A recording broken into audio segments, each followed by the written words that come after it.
welcome again to Behind the Ballet. I'm Elizabeth Kaye, and today I'll be telling you about two works that you'll see in a single program that could not be more different from one another. The Kingdom of the Shades, choreographed by Marius Petipa, who created classical ballet in the 19th century, and In the Upper Room, choreographed by Twila Tharp, who turned classical ballet on its head in the 20th century by fusing it with other dance elements.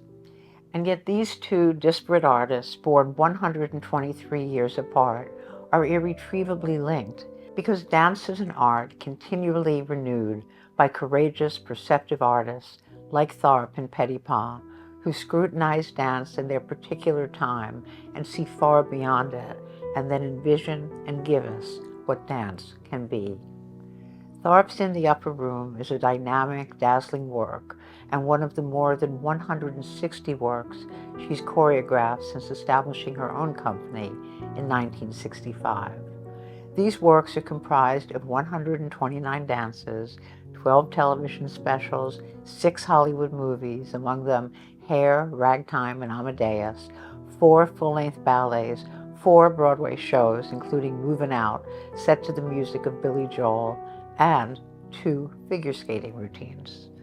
Along the way, she garnered a Tony Award for Movin' Out, 2 Emmy Awards, became a Kennedy Center honoree, and received countless kudos for her innovational work, which melds the abundant grace and technical precision of ballet with the luxuriant freedom of contemporary dance, and infuses it all with jazz moves and moves that abound with flash and attitude, with exuberance, irreverence, flirtatiousness, and a distinctly urban cool.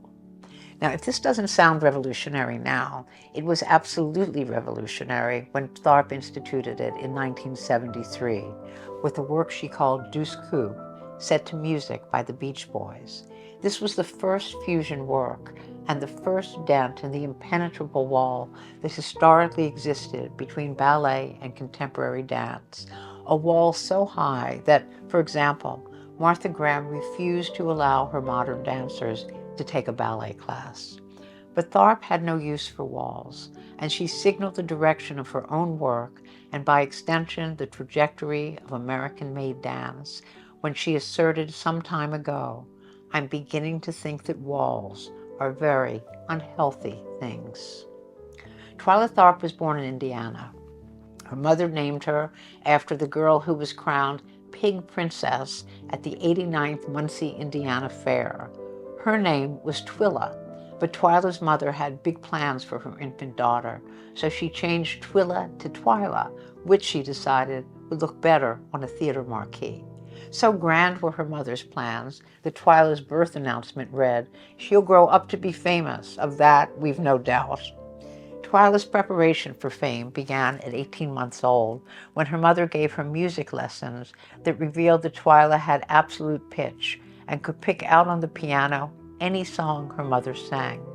When Twyla was 8, the family moved to Rialto, California, where the playroom was equipped with a floor for tap dancing, ballet bars, acrobatics mats, ballet slippers, tutus, castanets, batons, capes for matador routines. Soon she was taking lessons in baton, toe, and flamenco dancing, acrobatics, viola, violin, drums, and cymbals.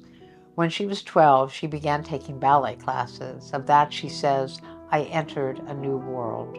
And you can see how this wide-ranging training readied Tharp to create the fusion works that would alter and enhance the art of dance. In the early 1960s, she came to New York City to study art history at Barnard College, while also studying dance with 2 contemporary dance masters, Merce Cunningham and Martha Graham. After college, she joined the Paul Taylor Company. 2 years later, she formed her own company. She was 24 at the time. As she began choreographing and experimenting with movement, Tharp and her cadre of gifted female dancers struggled through 5 difficult years. But gradually, she unearthed and developed what would become her unique choreographic signature.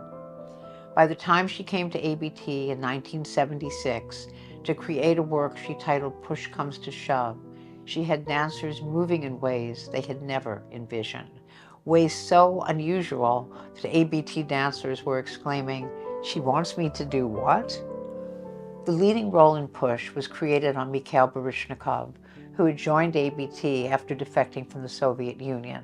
Baryshnikov's wry humor and unmatched virtuosity made him ideal for work that had him executing nearly impossible moves while spoofing his ballet hero image.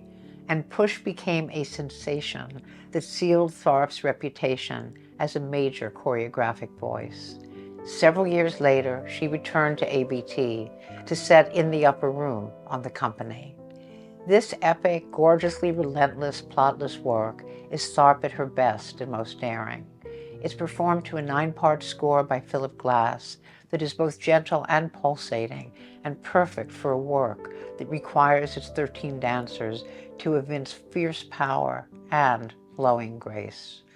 On the fog-filled stage, these dancers inhabit a space that defies any hint of time or place as they move with fantastic precision and driving energy that builds and builds and somehow builds even more. It's an eye-popping, riveting work that shows us anew that the dancer's essential task is to do incredibly difficult things and make such heroics seem natural and effortless. In the Upper Room also shows us Tharp's gift for wedding grace with athleticism and fervor with wit. And speaking of wit, make sure you look at the feet of the dancers wearing the ruby red pointe shoes, because what they're wearing with them are ruby red socks. You know, pointe shoes were devised some 200 years ago, but never were they paired with socks. What does it take to put that on the stage? It takes the sort of bold, iconoclastic artist that Twila Tharp is. And now we come to a ballet created in 1877 by another visionary, Marius Petipa, and it is one of classical ballet's most beloved, celebrated, and exquisite gems, the Kingdom of the Shades. Petipa, who is rightly hailed as the father of classical ballet, was born in 1818 in Marseille, France, and died 92 years later in 1910. Today, 114 years after his death, whenever you see a classical ballet, you're seeing aspects of Petipa's vision, his aesthetic, his love of grace and elegance, his sense of romance and awe. Without him, there would be no classics as we know them, no ballet as it exists today. The steps he employed and the ways in which he grouped dancers and moved them transformed ballet into human architecture and kinetic geometry. And for every great choreographer who came after him, Petipa is the touchstone. He brought such incredible beauty to this world, and he knew it. One of the last entries in his assiduously kept diary reads, "I am amazing." The Kingdom of the Shades is an extended scene in the ballet La Bayadere, a Bayadere being an Indian temple dancer. From its inception, the Kingdom of the Shades was adored in Russia, but virtually unknown in the West. But then 2 of Russia's most brilliant ballet stars defected to the West. Rudolf Nureyev made his famed leap to freedom in 1961, and Natalia Makarova's defection occurred in 1970. Nureyev joined the Royal Ballet and Makarova joined ABT. Both had danced the Kingdom of the Shades and adored its ethereal beauty. And soon after their defections, each of them staged it for their new company. In the process, they gave us even more than the singular loveliness of this ballet. They gave us what they had gleaned from their classical heritage. And they gave us their profound understanding of ballet beauty and stagecraft, which Nureyev once defined to me as the ability to sparkle, to make performance. And now we will bring you Makarova's divine staging. The story that leads us into the Kingdom of the Shades goes as follows. A noble warrior, whose name is Solar, values duty above all. For that reason, when commanded to marry the Raja's daughter, Solar agrees to do so, even though he is in love with the temple dancer, Nikia. When a lavish betrothal celebration is underway, Nikia comes to the ceremony, and as she mournfully dances, She is given a basket of flowers that she believes to be from Solar. She is elated, but the flowers are actually from the Raja's jealous, scheming daughter, and hidden within them is a deadly snake that poisons Nikia with its venom. Nikia is handed a vial containing the antidote to the poison, but when she sees Solar leaving with the Raja's daughter, she hurls the vial aside and effectively commits suicide. Her death causes Solar to try to assuage his bottomless guilt by smoking opium. In his opium-fueled trance, he enters the kingdom of the shades. It is a mystical realm of heavenly peace, a sphere in which the sorrows of life on earth no longer exist. In creating this scene, Petipa was inspired by Gustave Doré's exquisite illustrations for Part 3 of Dante's The Divine Comedy, which is titled Paradiso, meaning paradise. Petipa was never a stranger to grandeur, yet one of his most impressive achievements is the quiet, reverential grace with which the shades enter the stage.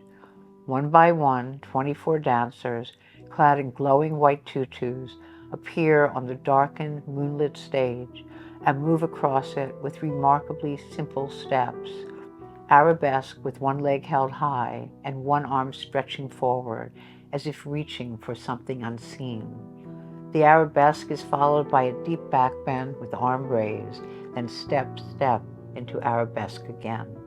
This fluid sequence is repeated over and over as each of the 24 shades appear. Their stately repetition creates a passage of classical dance. It is mesmerizing, dreamlike, and otherworldly, and one in which Petipa proves there is nothing more profound than simplicity. The entrance of the shades is one of ballet's most difficult passages because it demands such crystalline execution by dancers who first perform their steps on a tilted ramp rather than on the customary flat surface. These dancers feel a huge responsibility to one another because if any of them wobble or puts her leg down, the magic is lost. Also, they're in tutus, so there's no hiding anything. Finally, when all 24 shades are on the stage, we see them moving and breathing as one.